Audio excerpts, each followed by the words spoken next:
करमचंद जासूसी हिंदी धारावाहिक 1985।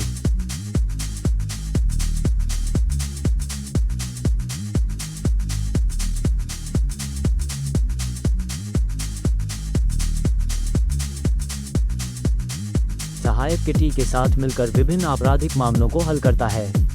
वो अपराधियों को पकड़ने के लिए नतीजों और तर्क के विभिन्न तरीकों का उपयोग करता है।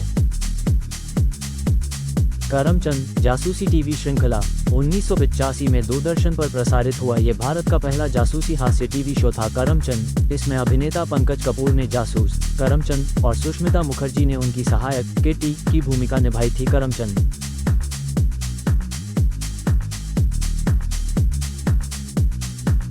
देश की पहली डिटेक्टिव सीरीज करमचंद किस हाल में है इसकी कास्ट? दूरदर्शन के जमाने की तो बात ही कुछ और थी। 90 के दशक में दूरदर्शन पर एक से बढ़कर एक टीवी सीरियल, ड्रामा, क्राइम और डिटेक्टिव शोज आते थे।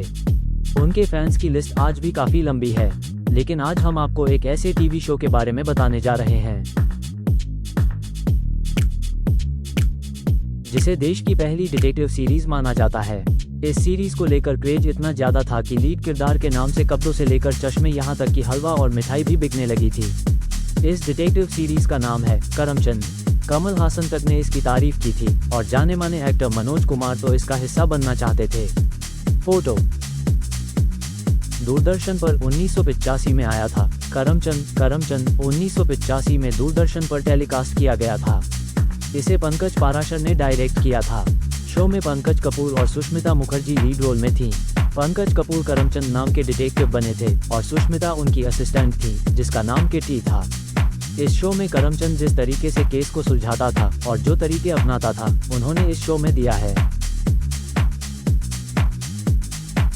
शो हिट होते ही बिकने लगे थे करमचंद के चश्मे और गाजर का हलवा। करमचंद गाजर खाते खाते बड़े ही दिलचस्प अंदाज में केस सुलझा देता। लोगों को करमचंद का स्टाइल पसंद आने लगा। पंकज कपूर ने एक बार हिंदुस्तान टाइम्स से बातचीत में बताया था कि इस शो के हिट होने के बाद करमचंद हलवा और करमचंद गाजर बिकने लगी थी। काले रंग के चश्मे भी करमचंद नाम से बेचे जाने लगे थे। पंकज कपूर बने थे डिटेक्टिव करमचंद। इस शो में करमचंद का किरदार निभाने वाले पंकज कपूर असल में एक्टर शाहिद कपूर के पिता हैं।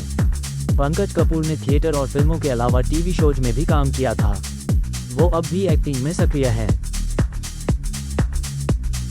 करमचंद में पंकज कपूर की जगह थे आलोक नाथ। करमचंद में पहले पंकज कपूर की जगह आलोक नाथ लीड रोल में थे। शो के डायरेक्टर पंकज पाराशर को अलिक पद्मसी ने इस शो के पायलट एपिसोड को शूट करने के लिए 20,000 रुपये दिए थे।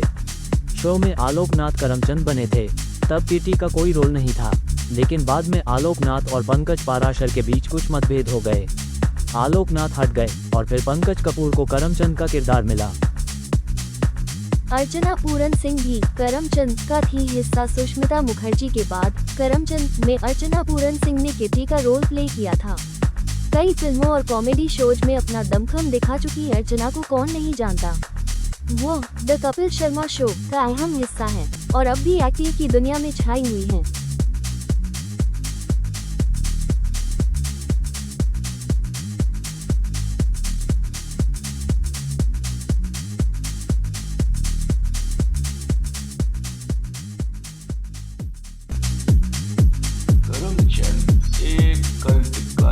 भारतीय जासूसी कॉमेडी सीरीज है जो मूल रूप से 1985 में दूरदर्शन पर प्रसारित हुई थी।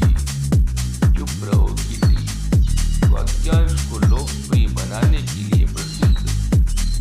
यह शो एक विचित्र गाजर खाने वाले निजी जासूस और उसकी अनाड़ी वफादार सहायक किटी की कहानी बताता है, जो विभिन्न अपराध रहस्यों को सुलझाते हैं।